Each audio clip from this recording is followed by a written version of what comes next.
हिंदी में यूपीएससी की तैयारी से संबंधित प्रोग्राम्स को देखने के लिए सब्सक्राइब करें स्टडी IQIAS हिंदी। हेलो दोस्तों, मैं मनोज कुमार आप सभी लोगों का स्वागत करता हूं आपके अपने चैनल स्टडी IQIAS हिंदी पर।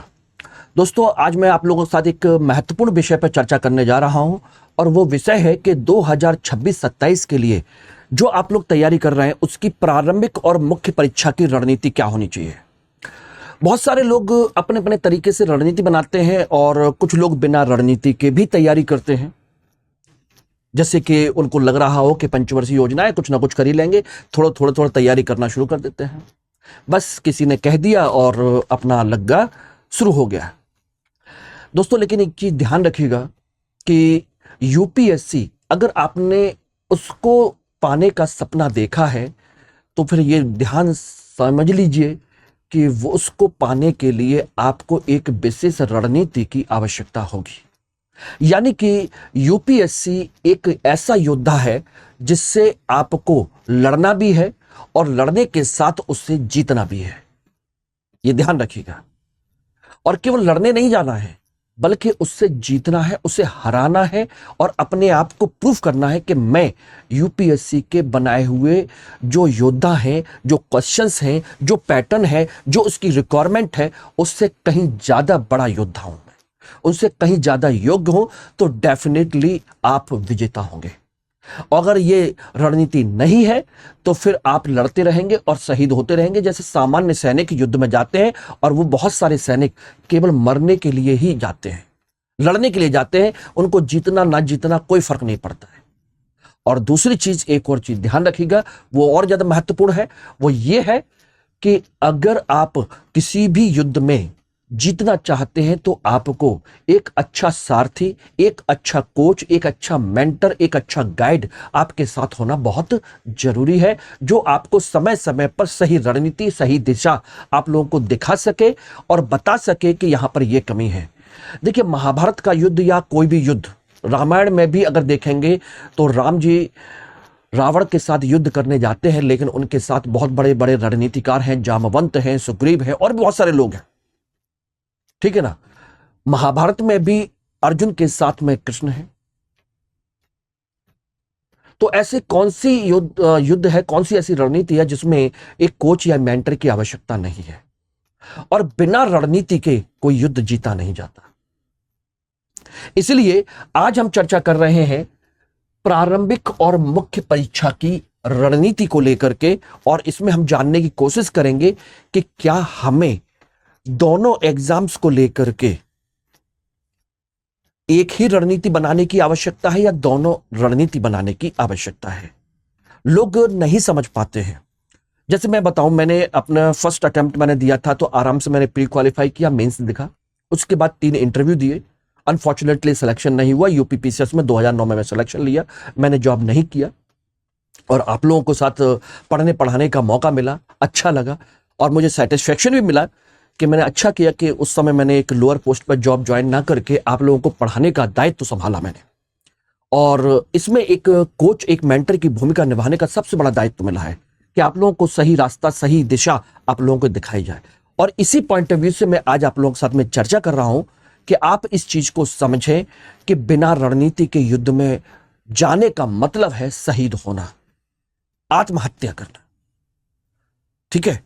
इसलिए आज इसको पहली बात समझ लीजिए और इसमें मैं आपको जो चीज बताने जा रहा हूं उसको ध्यान से सुनिएगा और समझने की कोशिश कीजिएगा कि क्या इसके अंतर्गत रणनीति है, किस तरह की रणनीति है।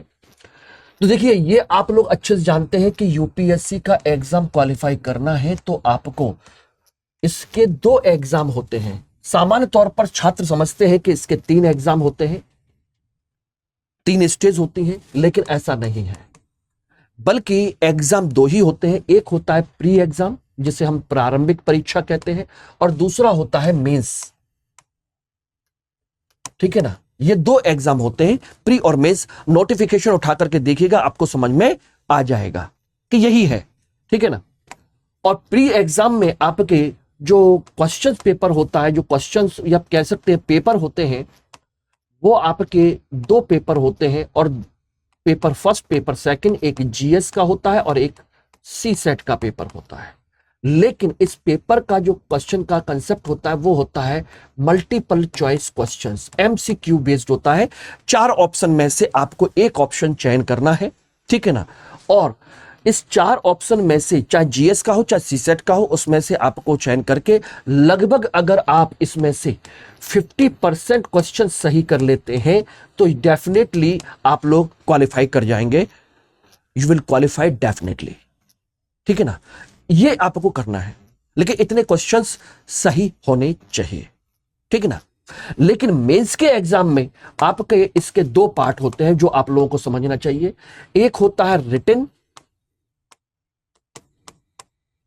और एक होता है आपका वाइवा या कह सकते हैं ओरल एग्जाम, जिसे हम इंटरव्यू या पर्सनैलिटी डेवलपमेंट भी कह सकते हैं। पर्सनैलिटी टेस्ट, इंटरव्यू या पर्सनैलिटी टेस्ट भी कह सकते हैं, ये रहा। और ये आपका रिटन एग्जाम है, यानी कि इसके 2 पार्ट होते हैं, पार्ट 1 पार्ट 2, और इन दोनों को मिलाकर के ही फाइनल रिजल्ट बनता है। और ये जो पेपर होता है ये आपको पहले से पता होना चाहिए प्रॉपर तरीके से, ये क्वालिफाइंग नेचर है, इसका मेंस में या फाइनल सिलेक्शन में कोई योगदान नहीं है। ये सिर्फ एक स्क्रीनिंग टेस्ट की तरह है कि इसके माध्यम से वो अपने इंडिया के जितने भी बेहतरीन टैलेंटेड स्टूडेंट्स हैं उनमें से भी टॉप क्लास स्टूडेंट्स का सिलेक्शन कर सके और उनको आगे लेकर के जाए। क्योंकि सभी लोगों को अगर रिटन एग्जाम में और ओरल एग्जाम यानी कि इंटरव्यू या पर्सनालिटी टेस्ट में लेकर के जाएंगे तो डेफिनेटली ये मान के चलिए कि उनको मेहनत ज्यादा करनी पड़ेगी। और बहुत सारे ऐसे छात्र होते हैं जो बस किसी तरीके से फॉर्म भर देते हैं, जिनकी तैयारी करने या ना करने का कोई भी लहजा नहीं होता है। बस फॉर्म आ गया है, फॉर्म भर दीजिए, एग्जाम में अपीयर हो जाइए, हो जाए तो ठीक, ना हो जाए तो ठीक।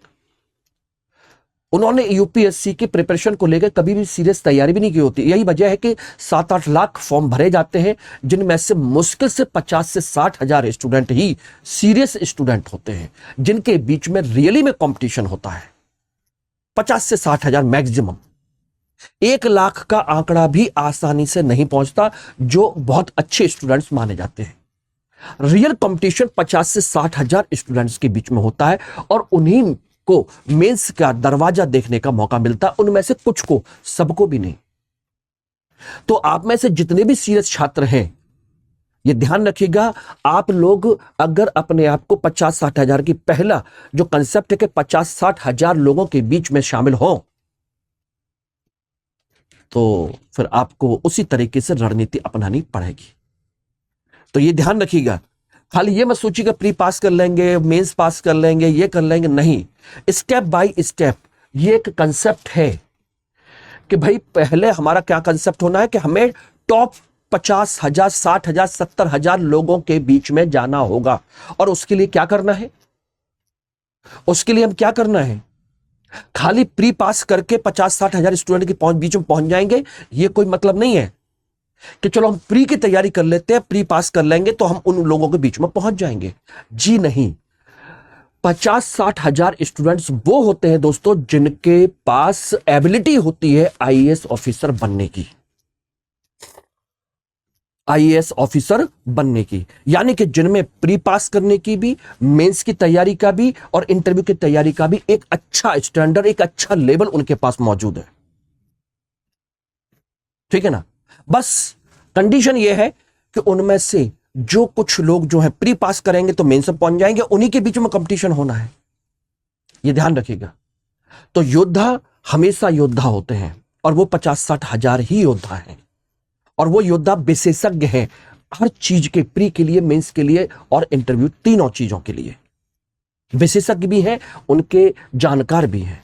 तो आपको सबसे पहले केवल आपको तैयारी नहीं करनी है केवल यूट्यूब के माध्यम से या इन सब चीजों के माध्यम से, बल्कि प्रॉपर तरीके से अपने आप को यूपीएससी के लायक बनाना है, एक योद्धा के रूप में तैयार करना है। फिर हम इन सब चीजों के स्पेशलिस्ट और इन सब चीजों के लिए जरूरी जो चीजें हैं उनको तैयार करेंगे कि भाई प्री क्वालिफाई कैसे करेंगे, मेंस क्वालिफाई कैसे करेंगे। क्यों?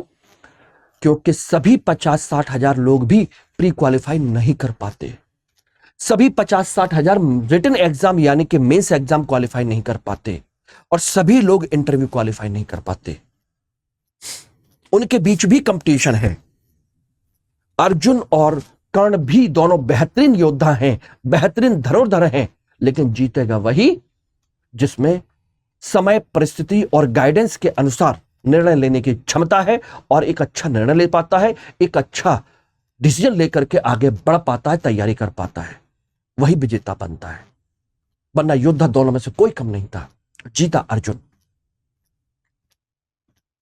ये ध्यान रखिएगा। तो इसी रणनीति की आपको यहां पर आवश्यकता है। तो इसके लिए आपको क्या करना होगा?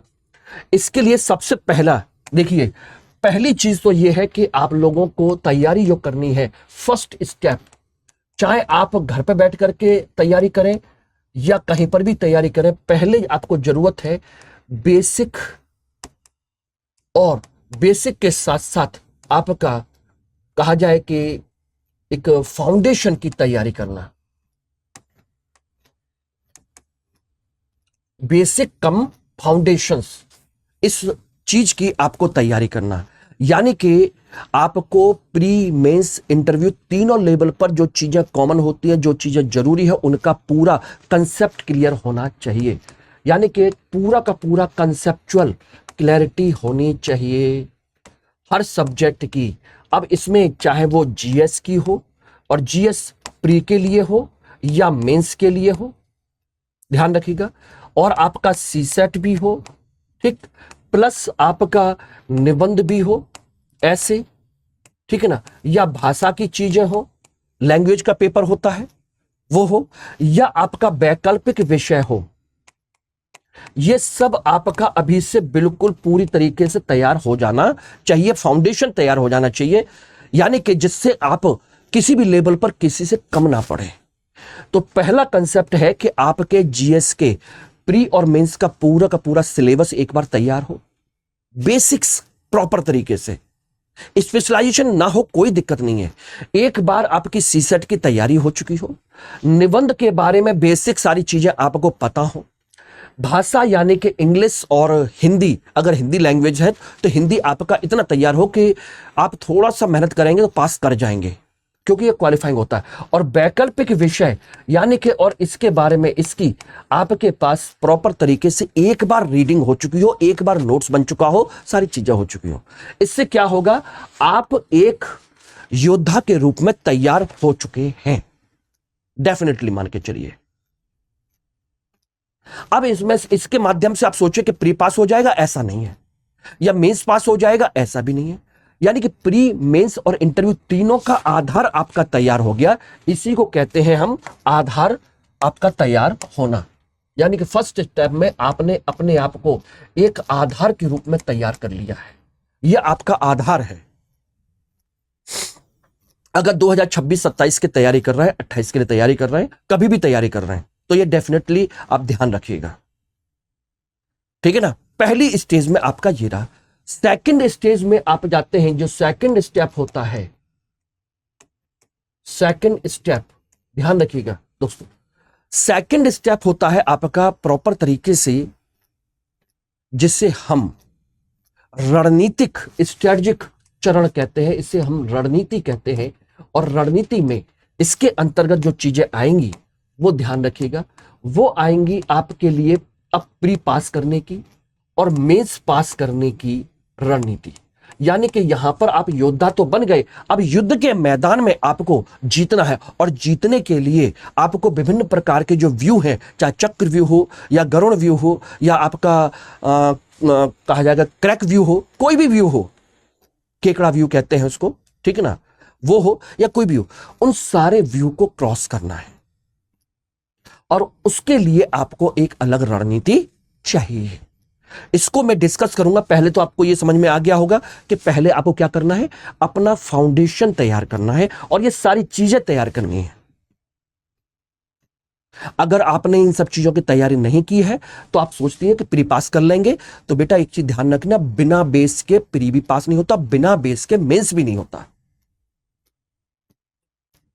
यह एक रणनीति, एक बड़ा युद्ध है महाभारत की तरह, और जिसमें जीतना ही मुख्य लक्ष्य है, ध्यान रखिएगा। और इसको मैं डिस्कस करूंगा इसके बाद में, कि मैं पहले आप लोगों को यह बता देना चाहता हूं कि स्टडी आईक्यू संपूर्ण बैच, मॉर्निंग बैच लॉन्च कर चुका है। अगर आप लोगों को अभी भी देर हो गई है तो बहुत ज्यादा देर नहीं हुई है। आप चाहें तो अभी से लेकर के आप सोचिएगा 2025 के दिसंबर तक अपना फाउंडेशन प्रॉपर तरीके से तैयार कर सकते हैं इस बैच के माध्यम से, अगर आप लोगों को अभी भी कोई प्रॉब्लम नहीं हुई तो, ठीक है ना। 31 मार्च तक इस बैच में एडमिशन लेने की आपकी पूरी छूट है, एक अच्छा मौका है। इसमें बैच में एडमिशन ले सकते हैं और MK लाइव कोड के माध्यम से आपको 3 जो बैच होते हैं, सिल्वर, गोल्ड, प्लैटिनम, इनमें आपको अच्छा खासा डिस्काउंट भी मिल जाएगा। और साथ के साथ इस मॉर्निंग बैच में, जिसमें मैं इकोनॉमी और हिस्ट्री में आप लोगों को पढ़ाऊंगा, मेरी गाइडेंस में आप लोग रहेंगे MK लाइव कोड के साथ में, तो आप डेफिनेटली इन सारी फैसिलिटीज का आप बेनिफिट भी ले सकते हैं तैयारी के साथ साथ भी। यानी कि प्री के टाइम पीरियड में प्री रेजिडेंशियल प्रोग्राम आपको यहां पर अवेलेबल कराया जाएगा और मेंस के टाइम पर मेंस रेजिडेंशियल प्रोग्राम यानी कि संस्थान अपने खर्चे पर आपको अपने पास बुला करके आपकी तैयारी करवाएगा, ठीक है ना। और मंथली टेस्ट अगर आप देंगे तो मंथली टेस्ट में अच्छी परफॉर्म करने पर आपको 11,000 रुपए भी मिलेंगे। प्री पास करते हैं तो आपको पूरी फीस रिफंड है और इंटरव्यू गाइडेंस प्रोग्राम तो सब कुछ है ही। ये पूरा फाउंडेशन के लिए 2026 के लिए कंसेप्ट है। तो अगर आप 2026 का टारगेट कर रहे हैं तो बिना देर किए इस बैच को ज्वाइन करिए, क्योंकि जितना लेट करेंगे समझ लीजिए, आप खुद सोचिएगा, ये तैयार करोगे तो प्री के लिए और मेंस के लिए तैयारी कब करोगे। अभी मैंने इसकी स्टडी तो आपको डिस्कस की ही नहीं है, ठीक है ना, ये ध्यान रखिएगा। बात समझ में आई कि नहीं आई। अगर आप लोग चाहते हैं कि प्रॉपर सिलेक्शन हो और ये बैच जो है आपके सिलेक्शन के लिए है, सिलेक्शन के लिए, और मेरी गाइडेंस में है, इसलिए MK लाइव कोड मेरी गाइडेंस में इस्तेमाल करके डिस्काउंट भी लीजिए, मेरे पास मेरे गाइडेंस में रह करके तैयारी कीजिए। कोई भी डाउट होता है तो मुझे कनेक्ट कर सकते हैं, ठीक है ना, ध्यान रखिएगा। अब दूसरी बात करते हैं इसमें कि हम प्री के लिए और मेंस के लिए क्या रणनीति अपनाएं, क्या दोनों की एक रणनीति है। अगर आपका पूरा फाउंडेशन तैयार है तो ये डेफिनेट ध्यान रखिएगा, प्री की अप्रोच और मेंस की अप्रोच दोनों की अलग अलग होती है थोड़ी सी। अगर फाउंडेशन तैयार है तो, अगर फाउंडेशन तैयार नहीं है, कॉन्सेप्चुअल क्लैरिटी नहीं है, तो फिर आपको थोड़ी सी समस्या होगी, क्योंकि प्री के जो क्वेश्चंस आते हैं दोस्तों ध्यान रखना, प्री में जिसमें आपके 2 चीजें रहेंगी, एक सीसेट और दूसरा GS, ये रहेगा ही रहेगा, और दोनों मल्टीपल चॉइस क्वेश्चन है। सीसेट तो क्वालिफाइंग है, मात्र 33% क्वेश्चन सही है, सही चाहिए हमको, लेकिन इसके लिए आपको डेली प्रैक्टिस चाहिए। 1 घंटा कम से कम डेली आप लोग इस पर फोकस करें ही करें डेली। और इंपॉर्टेंट सेगमेंट रीजनिंग है, कॉम्प्रिहेंशन है, थोड़ा सा मैथ के क्वेश्चंस है, जहां जहां जिस पोर्शन से आपसे पूछे जाते हैं वो आपका स्ट्रॉन्ग पोर्शन होते जाना चाहिए। और अभी भी आपके पास समय है, क्योंकि ये क्वालिफाई नहीं तो प्री भी क्वालिफाई नहीं अभी से, क्योंकि अगर ये कंपलसरी है तो इस पर विशेष ध्यान दीजिए। 1 घंटा डेली प्रैक्टिस कीजिए, और चाहे मैथ आता हो या ना हो, पढ़ा हो या ना पढ़े हो, आप इजीली कर सकते हैं। इसके लिए हमारे यहाँ विनीत सर हैं, वो आपको बहुत अच्छे तरीके से पढ़ाते भी हैं। आपने उनकी यूट्यूब पर क्लास भी देखी होंगी, आप जानते भी होंगे। बहुत अच्छा कंसेप्ट चलता है उनका, बहुत इजी वे में वो आपको समझा देते हैं, आप पास कर जाएंगे। और GS के लिए जो रणनीति होगी वो ध्यान रखिए। अगर आपका पूरा फाउंडेशन तैयार है तो इसमें मैं GS के सब्जेक्ट्स और दूसरा आपका करंट अफेयर्स, इन 2 चीजों को लेकर के चलूंगा मैं। करंट अफेयर तो समझ लीजिए कि आपको डेली अभी से लेकर के जब तक आपका सिलेक्शन नहीं होता पढ़ना ही है। डेली कम से कम 1.5 से 2 घंटे, कम से कम 2 आवर्स पर डे आपको देना ही देना है डेली। और इसके लिए कोशिश करिए कि दिन में सुबह ना पढ़ करके शाम को या रात को इसको पढ़ें, तैयार करें। और सब्जेक्ट को लेकर के इतना ध्यान रखिएगा, सब्जेक्ट को हम 2 कैटेगरी में डिवाइड करते हैं, क्योंकि हम सारे सब्जेक्ट के स्पेशलिस्ट नहीं हो सकते। इसलिए क्वालिफाई करने के लिए बहुत अच्छी रणनीति यह है कि हम 3 सब्जेक्ट को डिवाइड करें। इसमें आपका देखिए पॉलिटी है, जिसको आप लोग बहुत अच्छे से जानते हैं, अच्छे से कर सकते हैं, पॉलिटी है। दूसरा आपका कहा जाए तो हिस्ट्री है, हिस्ट्री। और तीसरा है आपका कहा जाए ज्योग्राफी। ये तीनों डायनामिक सब्जेक्ट नहीं है, और इन तीनों को मिलाकर के लगभग मान के चलिए तो 40 क्वेश्चन के आसपास आते हैं, कम से कम 40 क्वेश्चन आते हैं, कम से कम 40 क्वेश्चन। और इस 40 क्वेश्चन में से 40 क्वेश्चन मान के चलिए, और इन 40 में से हमारा टारगेट जो होना चाहिए कि वो कम से कम 90% सही हो। यानी कि इतनी अच्छी तैयारी आपको करनी है, ठीक है ना, इतनी अच्छी आपको तैयारी करनी है कि 90% क्वेश्चन इसके सही होने चाहिए, सही होने चाहिए। क्योंकि हम सभी सब्जेक्ट के स्पेशलिस्ट नहीं हो सकते। पॉलिटी इजीली समझ में आता है, हिस्ट्री में कोई ज्यादा चेंज होता नहीं, ज्योग्राफी अच्छा साइंटिफिक सब्जेक्ट भी है, अप्रोच के साथ भी आता है, आराम से आप काम कर सकते हैं। और बाकी जो 3 बचे हुए हैं, जिनमें आपका इकोनॉमी है, साइंस टेक है और एनवायरमेंट है, ये रहे। इन 3 में से लगभग 40 से 50 क्वेश्चन आपके यहां से आते हैं, 40 से 50 क्वेश्चन। और इनमें से हमें एवरेज निकालना है कि हम इसमें से लगभग 50 से 60% क्वेश्चन सही करेंगे, ये रहे, सही करना है। क्योंकि सभी को एक जैसा लेकर के चलोगे तो पास नहीं होगे, और सभी हम सही कर नहीं सकते, और सारे सब्जेक्ट हमारे अच्छे हो ये जरूरी नहीं है। बाकी करंट अफेयर के आपके लगभग मान के चलिए तो 10 से लेकर के 20 क्वेश्चंस आते हैं, और इनमें से हम लगभग मान के चलिए तो 15 क्वेश्चन हमारा सही करने का लक्ष्य होगा। 10 से 15 क्वेश्चन, यानी कि 50 से 60% यहां से, ठीक है ना। अगर इतना एवरेज लेकर के चलोगे और इस स्ट्रेटजी से आप काम करोगे तो डेफिनेटली आप निकाल ले जाओगे इजीली। 40 क्वेश्चन का अगर 90% टारगेट लेकर के चलेंगे तो 80% हमारे सही हो जाते हैं। तो 8 चौका 32, लगभग 30 क्वेश्चन के आसपास यहां से, और 20 क्वेश्चन के आसपास यहां से, 50 से 60 क्वेश्चन आपके सही हो जाते हैं। इस स्ट्रेटजी से तैयारी करोगे, प्री कभी नहीं रुकेगा। लेकिन शर्त यही है कि फाउंडेशन पहले से आपका तैयार होना चाहिए, ठीक है ना। और दूसरा, इसमें हम बात करें कि भाई मेंस के लिए क्या रणनीति होनी चाहिए, मेंस के लिए क्या रणनीति हो, तो मेंस के लिए भी आपकी रणनीति है। और मेंस में एक सब्जेक्ट नहीं है, मेंस में आपका देखिएगा जीएस है, और जीएस के 4 पेपर है, आपका निबंध है, आपका वैकल्पिक विषय है, वैकल्पिक विषय, और आपका देखा जाए तो भाषा के पेपर है। भाषा के पेपर तो केवल पास करने हैं, 33% पासिंग होता है, तो इसमें ज्यादा प्रॉब्लम नहीं है। वैकल्पिक विषय जो है, ये आपको बहुत सोच समझ करके चयन करने की जरूरत है, क्योंकि ये एक ऐसा सब्जेक्ट है जो आपको 60 से 70% नंबर दे सकता है, मार्क्स अंक इसमें आ सकते हैं। और इतने के लिए मेहनत कीजिए, यानी कि आपके 500 नंबर में से 300 से लेकर के 350 के बीच में इजीली नंबर लाए जा सकते हैं। इसलिए मैंने पहले कहा कि अगर आपका फाउंडेशन तैयार है, एक बार पहले पढ़ चुके हो, तो फिर यहां पर आप आंसर राइटिंग प्रैक्टिस करके अपने लेवल को इंप्रूव करके, ठीक है ना, किसी कोच या मेंटर या गाइड या टीचर के अंडर में रह करके आंसर राइटिंग चेक करा सको, इंप्रूवमेंट कर सको, टेस्ट सीरीज दे सको, तो आपको आराम से इतने नंबर आ जाएंगे। और निबंध की कोई लिमिट नहीं है, इसमें 20% से लेकर के 80% तक नंबर आए जा सकते हैं।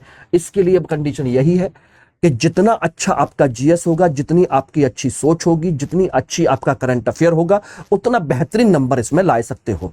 यानी कि इसमें 20% नंबर भी आते हैं, 80% भी आते हैं। अब आप खुद सोच लीजिए, इसी रणनीति को आपको ध्यान में रखना है। और यह सब आपका अच्छा तभी होगा जब आपका फाउंडेशन, आपकी कंसेप्चुअल क्लैरिटी, आपका एनालिटिकल अप्रोच बिल्कुल क्लियर होगी, बिल्कुल क्रिस्टल क्लियर, और इधर उधर आप भटकेंगे नहीं। और जीएस 4 पेपर जो है, ध्यान रखिएगा, इसमें आपको देखा जाए तो जीएस 4 पेपर में सारे सब्जेक्ट को हम दो कैटेगरी में डिवाइड करते हैं। सारे सब्जेक्ट को हम पेपर में डिवाइड नहीं कर रहे हैं, बल्कि डिवाइड कर रहे हैं एक स्टैटिक सब्जेक्ट और एक डायनामिक। स्टैटिक बोले तो जिनमें कोई परिवर्तन नहीं होता है, जैसे पॉलिटी बहुत ज्यादा करंट बेस्ड नहीं है, खासकर कॉन्स्टिट्यूशन वाला पोर्शन जो होता है, ठीक है ना। पॉलिटी के बाद देखा जाए तो आपका history, social issues, disaster management, ठीक है ना, ज्योग्राफी, सोशल इश्यूज हैं, ज्योग्राफी है, डिजास्टर मैनेजमेंट है, पॉलिटी वाला है, ठीक है ना, ये सब्जेक्ट जो है। और इसके अलावा देखा जाए तो कह सकते हैं कुछ हद तक हम एनवायरमेंट कुछ हद तक, ये जो है पर्यावरण वाला मुद्दा है इसमें। और डायनामिक में economy, science and technology, governance, IR, ठीक है ना, ये सारी चीजें। इसमें से आपका इथिक्स और भी है, इथिक्स इसमें भी कर सकते हो, डायनेमिक भी है, क्योंकि काफी ज्यादा आपका सोचने समझने वाला विषय है, यानी कि इथिक्स। इसमें नई नई रिसर्च, नई नई चीजें आती रहती हैं।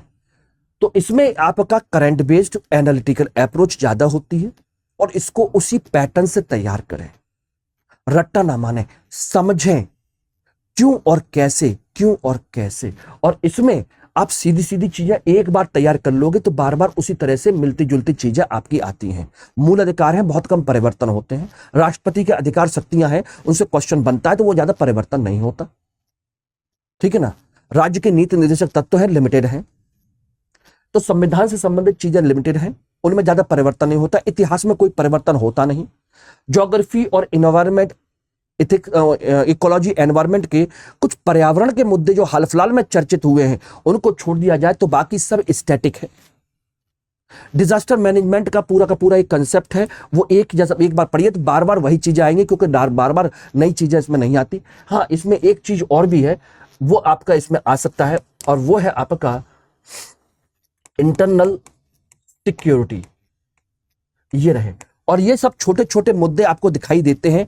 इनमें से आपको छोटे छोटे मुद्दों पर विशेष तौर पर ध्यान देना है। जैसे ये देखेंगे इंटरनल सिक्योरिटी, लोग इग्नोर करते हैं, अरे ये तो सब आता है। सोशल इश्यूज, अरे ये तो हम सबको आता है। डिजास्टर मैनेजमेंट हम सबको आता है, कोई दिक्कत नहीं है, ठीक है ना। आईआर वाला पोर्शन है, अरे ये क्या है। ये 5-6 छोटे छोटे टॉपिक हैं जिनसे 2-2 क्वेश्चन, 3-3 क्वेश्चन आते हैं, और पता बड़ा इंपॉर्टेंट रोल प्ले करते हैं। और लोग सबसे ज्यादा इग्नोर इश्यू करते हैं, कोचिंग वाले भी इसको इग्नोर करके निकल जाते हैं, और बच्चा भी इग्नोर करता है, इनको ज्यादा पढ़ना पसंद नहीं करता। वो सोचता अरे इंटरनल सिक्योरिटी क्या है, 4-5-7 क्लास में मोटी मोटी चीजें समझा दीजिए, हो जाएगा उनका। लेकिन ये सबसे ज्यादा इंपॉर्टेंट है। एक एक कहते हैं ना, बूंद बूंद करके घड़ा भरता है। ये वो हथियार हैं सामने वाले के जिसको आपने इग्नोर किया और आप पर भारी पड़ गए। ये समझ लीजिएगा, इनको इग्नोर नहीं करना है। तो समझ लीजिए कि इन पर आपको विशेष तौर पर ध्यान देना है। और इसी तरीके से ये करंट बेस्ड है, एनालिटिकल अप्रोच वाले हैं, और ये आपके स्टैटिक है। इसी अप्रोच पर अगर आप तैयारी करेंगे तो डेफिनेटली आपका प्री भी क्वालिफाई होगा, मेंस भी क्वालिफाई होगा, सारी चीजें भी क्वालिफाई होंगी। ये ध्यान रखिएगा। और जितना आप पॉलिटी, हिस्ट्री, ज्योग्राफी यहां से तैयार कर लेंगे, आपका प्री के लिए उतना पोर्शन बेहतरीन तरीके से ये तैयार हो जाएगा। इसमें थोड़ा बहुत फैक्ट आपको यहां याद करना है। तो मेंस का तैयार है तो प्री का भी तैयार है, तो दोनों एक साथ हो जाएंगे। इसीलिए यहां पर आराम से मैंने 90% नंबर लाने की बात कही है, क्योंकि इसमें करंट बेस्ड ज्यादा नहीं है, कोई भी करंट बेस्ड नहीं है, ये ध्यान रखना। लेकिन ये करंट बेस्ड है, इसमें ये अप्लाइड है, इसको ध्यान रखने की जरूरत है। लेकिन इन सब में एक चीज और भी है, इनको इग्नोर करके गए और समय पर आपने तैयार नहीं किया तो समझ लीजिए कि आपकी लंका लगने वाली है। प्री पास कर भी लोगे तो नंबर नहीं आएंगे। इसलिए मेंस में घुसने से पहले, एग्जाम में अपीयर होने से पहले पूरा फाउंडेशन तैयार होना चाहिए। इसलिए अगर 2026 का एग्जाम दे रहे हैं तो 2025 तक मैक्सिमम आपका फाउंडेशन तैयार हो जाए, क्योंकि जनवरी 2026 से आपको प्री पर फोकस करना है पूरा, और मई के बाद प्री होने के बाद में 2026 में मेंस पर फोकस करना है पूरे 4 महीने। और 2027 के लिए करना चाहते हैं तो 2027 के लिए आपके पास 1.5 साल का समय है, यानी कि जून 2026-27 तक, बल्कि मैं कहूं अगस्त सितंबर तक भी आप करना चाहें तो आप कर सकते हैं। पूरा फाउंडेशन A to Z तैयार कर सकते हो और ढंग से कर सकते हो, और दिसंबर 2026 तक पूरा फाउंडेशन की तैयारी सारे कंसेप्ट करके चलेंगे तो केवल प्री में अपीयर होने के लिए 2027 की जरूरत पड़ेगी। उस समय केवल प्री पर फोकस करेंगे या मेंस पर फोकस करेंगे इस स्ट्रेटजी के साथ में। और इसी पैटर्न पर हम लोग अपना बैच तो लॉन्च किया है, जिसमें एडमिशन की लास्ट डेट 25 तारीख थी। वो आपकी अभी भी एडमिशन हो सकता है, कोई प्रॉब्लम नहीं है, यार टेंशन मत लीजिएगा। संपूर्ण बैच प्रीलिम्स टू इंटरव्यू, संपूर्ण बैच मार्च बैच हिंदी माध्यम का MK लाइव कोड के साथ लॉन्च हो चुका है, और ये 2027 के लिए है, ध्यान रखना। और इसकी जो फीस है वो 34,999 रुपए है मेरे कोड के साथ में, जिसमें आपको सारी फैसिलिटीज मिलेंगी। पूरा फाउंडेशन, पूरा टेस्ट सीरीज, पूरा करंट अफेयर्स, पूरा आंसर राइटिंग, पूरा residential programme, personal mentorship, 2 mentorship मिलेंगी, मेरी भी और एक पर्सनल मेंटर की भी, ठीक है ना। तो अभी भी इस बैच में एडमिशन लेना हो तो आप अभी कनेक्ट कर सकते हैं, अभी भी ज्वाइन कर सकते हैं, ठीक है ना। टीम से कांटेक्ट कीजिए, सारी चीजें हैं। बाकी अगर मेरी मेल आईडी है तो manoj.kumar1@studiiq.com, उस पर कनेक्ट कर सकते हैं, ठीक है ना, ध्यान रखिएगा। और हिस्ट्री ऑप्शनल के लिए मेरे पास ज्वाइन करना चाहते, मेरे साथ चाहते हैं कि 2026-2027 के लिए अभी भी करना है, अभी भी क्या मतलब अभी करना सबसे बेहतरीन समय है, तो अभी आप मेरे साथ 31 मार्च से नया बैच शुरू हो रहा है हिस्ट्री ऑप्शनल का, जिसका टारगेट ही मैंने रखा है कि कम से कम 300 से कम नहीं, उससे ज्यादा नंबर हमें चाहिए और प्रॉपर IAS चाहिए।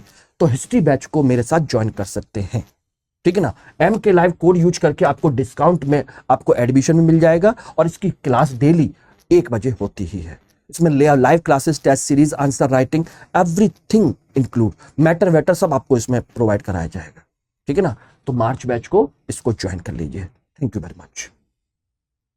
बाकी ये कॉन्टैक्ट डिटेल है, अगर किसी तरह का कोई भी डाउट होता है, कोई भी चीज होती है तो मुझे यहां पर आप ज्वाइन कर सकते हैं, ठीक है ना। और ये टेलीग्राम बारकोड है और टेलीग्राम का लिंक है, इसको कॉल कर लिए। लेकिन बैच ज्वाइन करने के लिए MK लाइव कोड इस्तेमाल करना मत भूलिएगा। ओके एवरीवन, चलिए, thank you very much. Hindi में UPSC की तैयारी से संबंधित प्रोग्राम्स को देखने के लिए सब्सक्राइब करें स्टडी IQ IAS हिंदी।